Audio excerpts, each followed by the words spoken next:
This is my current Wii and Wii U game collection from Nintendo. The Wii originally came out in 2006 and was a hugely successful console with a number of iconic games. The Wii U, however, didn't live up to the same legacy that the Wii did, but it still had some good titles for it. I don't have a tremendous amount of Wii and Wii U games, not as much as I used to, but a lot of these games here I did spend a tremendous amount of time on.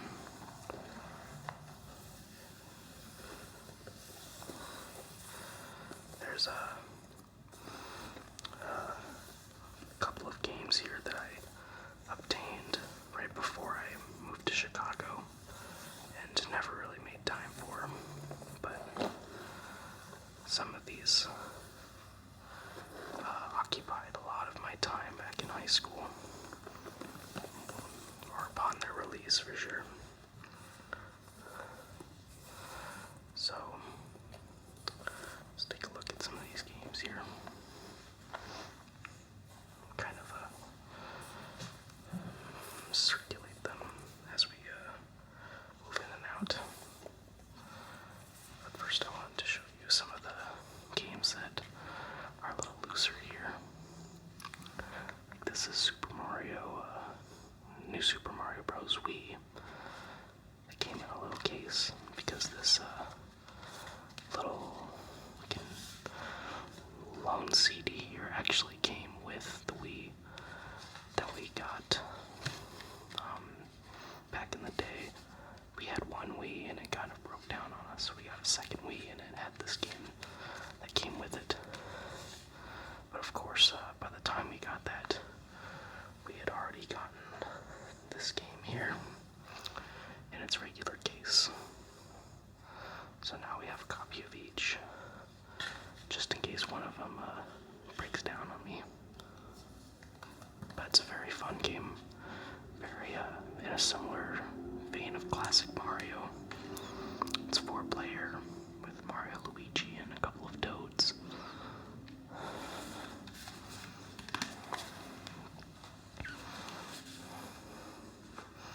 Guess I'll just put that back there.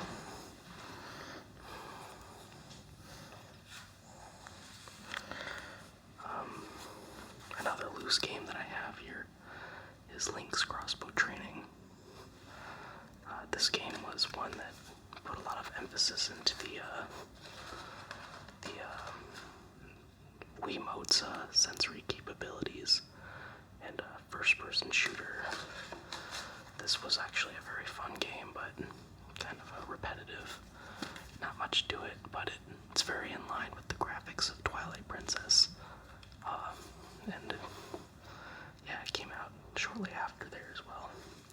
I always played Twilight Princess on the GameCube though, which seems to be preferred. Some of the other games I have down here out of sight here are the music games, along with Rock Band here. So, on top of Rock Band, the original, which is of course a classic, great set list and all, I also have Rock Band 2 as well, which I thought was a lot better and had better track list. But both of them are equally matched as far as their catalog, you know.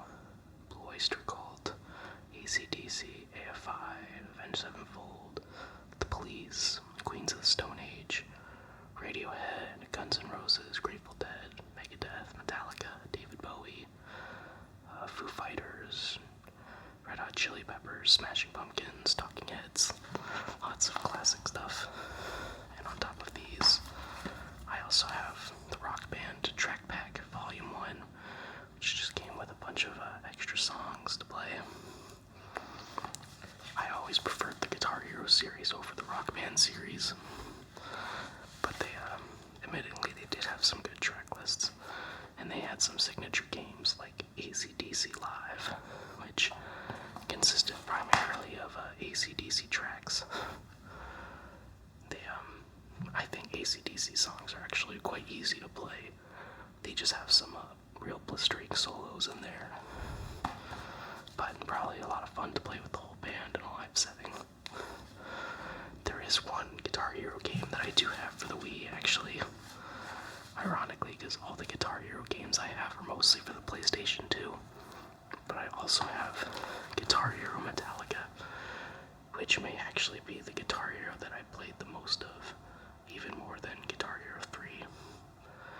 And I was really, really into Metallica at the time that this game came out, so it kind of came out at perfect timing, and only influenced my interest in wanting to pursue music after really fleshing out the guitar magistry of their arrangements. I played it so much, and I was able to beat pretty much every song in the game at one point on expert, because I was a very good Guitar Hero player. Those are very fun games.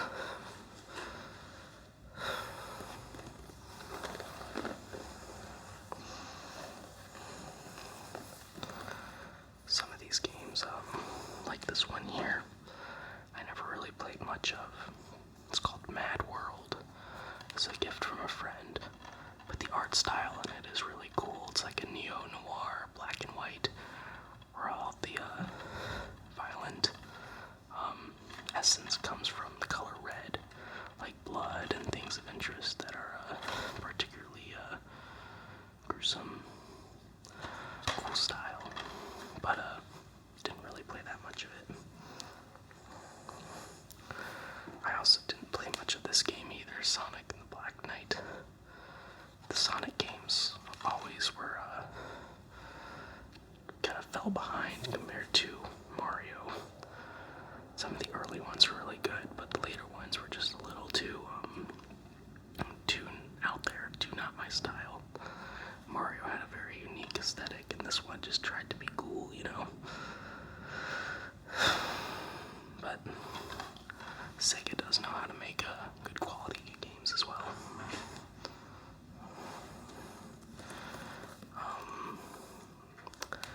This game here, called Zack and Wiki, is an adventure puzzle game. It's the quest for Barbaros treasure.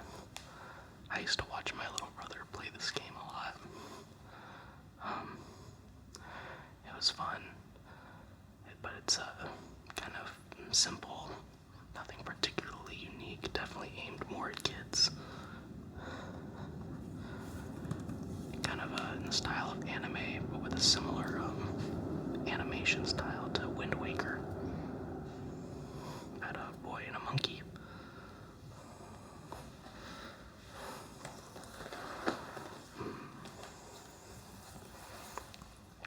Out of all the games here, aside from Guitar Hero Metallica, that I probably played the most of was The Legend of Zelda Skyward Sword. This game is really well done. There was some added aspects of it that were unlike some of the Zeldas that came before. Some were good, and some were not very good. Like the flying mechanisms in the game were fun. It's an interesting way to get around that wasn't done before. But it also included the stamina bar, and kind of the item system before the game was a little different and hard to manage.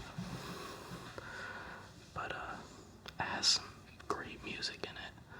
The graphics are excellent, the story is great. It's meant to be a predecessor to all of the other Zelda games in the Zelda timeline. It's supposed to be like the first, I believe. So, the partner that you get in this game is named Fi, who inhabits the goddess sword in the sky city of Skyloft. Yeah, and Link helps defeat evil beings once again throughout different provinces of the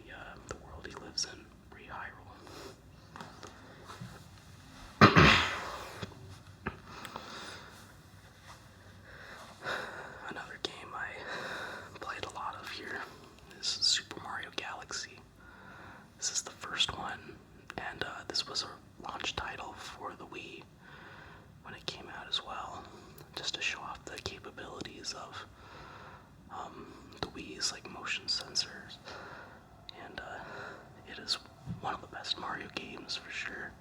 I played a lot of this, beat it a couple of times, and it's just got some great music, some great graphics. The motion in it's very sturdy, and the camera works really well. Introduces some new characters, and yeah, I used to have Super Mario Galaxy 2, which was just as fun, but this is the only one I have now.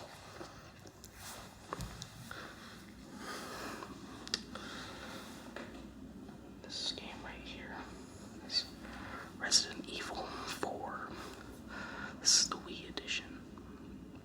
I actually played the GameCube edition a lot more than the Wii one, but this one is more in line with the first-person shooter that you can use with the Wiimote, and you can use the attachable zapper to make it a little more real.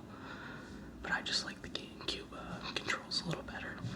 But it is a really good game. It's really well made, great story, great action. You're never bored when you play it. You're always on your toes. Made by Capcom. This was the first Resident Evil game in the series that I actually liked. The other ones I really couldn't get behind because of the controls. Just tank controls don't really do it for me. Too confusing.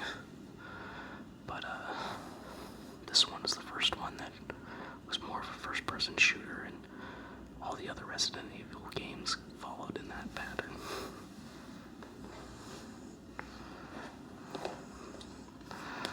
This game I played a lot of. Ultimate Alliance. They actually made 3 of these games in the series. Ultimate Alliance 1, 2, and 3. And I've played all 3 of them. But this is the only one I have for the Wii right now. But it's a 4-player. You get 4 heroes to go through a number of different conquests, and you can pick all your heroes. You can pick their movesets and their costumes and different paths you can take in the game. I thoroughly enjoyed it a lot, and it has a lot of references within the Marvel universe, which I always was I liked more than DC.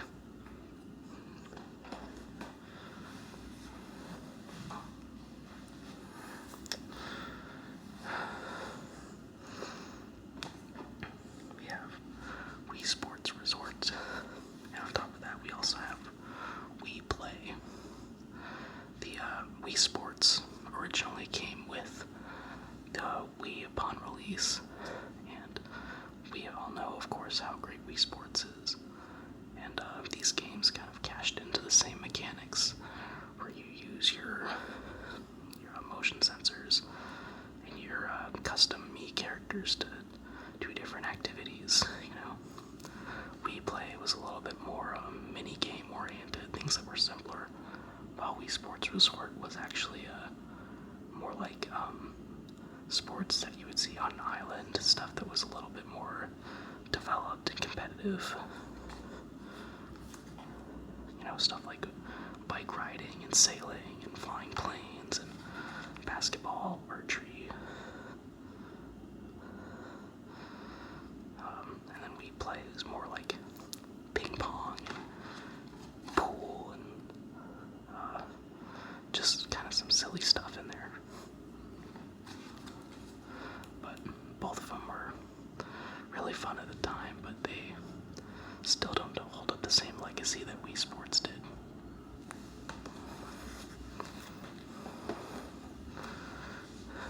Over here, we got Super Mario Strikers Charged. This is the soccer game for Wii, for the Mario series. It was probably the best one that they had. I'm not sure if they really had much. I think they had a soccer game for the GameCube, but this one was where they outdone themselves. It was pretty intense. They made it seem like it was more up there than it was, to be honest. But yeah, Mario sports games are usually better than most regular sports games, to be honest. Over here we got Metroid Prime 3 Corruption.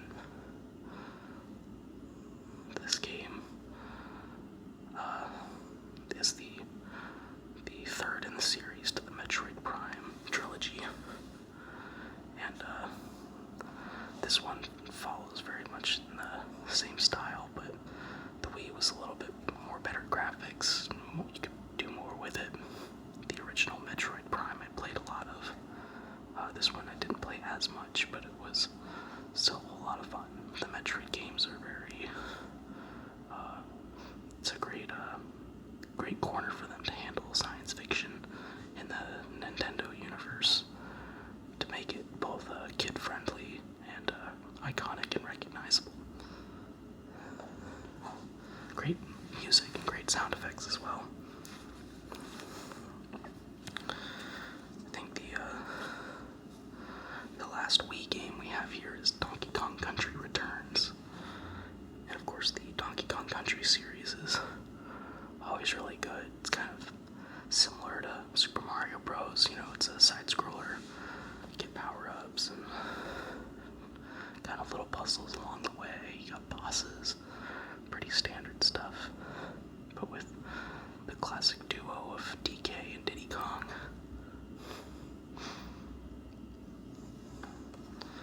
So, that's all the games for the regular Nintendo Wii, but I do have a couple for the Wii U as well. Including this one, which I played a lot of, Super Smash Bros. For Wii U. The Super Smash Bros. Series has always been a big favorite of mine. I've played so much of it. I remember when Brawl for the Wii came out. That was a game that I played relentlessly. I don't have my copy anymore, because this game was basically like that, but this one didn't have a story mode like the last one did, which was kind of a letdown, but it did have the character that I played the most of, Villager from Animal Crossing. I like his quirky little moveset, but I usually main with Villager. Had a lot of interesting characters that you wouldn't really expect to be considered as fighters in the series, like Wii Fit Trainer. But, you know, who knows? And of course, we also have The Legend of Zelda Breath of the Wild. I do like this game a lot, but I never actually beat it on my own. This game came out in the era where I really didn't play video games much anymore. This was honestly like the last video game that I ever really sat down with. And I only did like maybe 3 times. But I played as much as I could, much as I felt was necessary in the time being. But there's a lot of things that I've come to appreciate a lot more as time's gone by, because initially I thought of it more as like a kind of a Skyrim clone with Zelda characters, which it was a little too like sandbox and freeform for a Zelda game, for a Zelda fan like myself. But I've definitely come to see what a fantastic video game it actually is in the grand scheme of things.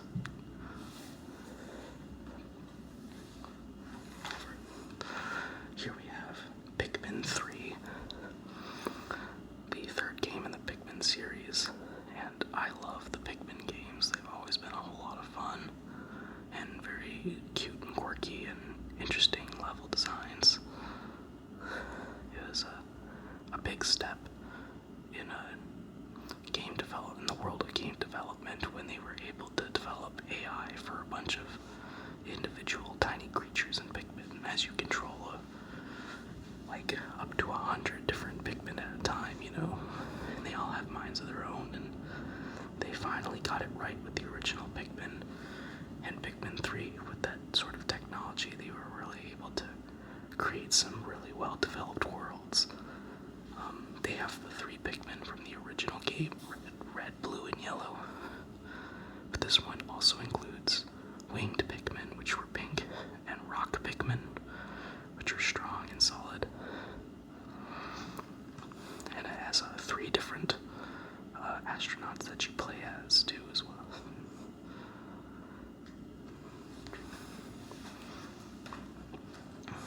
And the last game we have here is Kirby and the Rainbow Curse.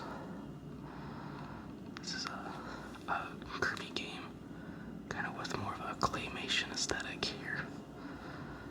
The overall look and quality of Kirby games has always been really good. They're more or less the same games. They just kind of add new mechanics as to how Kirby can get his different powers. But this one is no different. And it looks really good. And a fine addition to the Wii U series.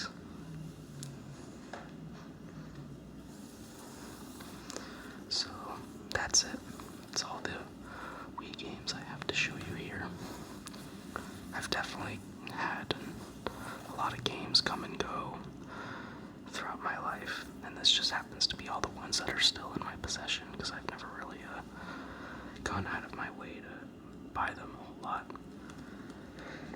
But a lot of good memories with them, and I'm glad I got to reminisce a lot of those memories with you guys. So thank you for watching.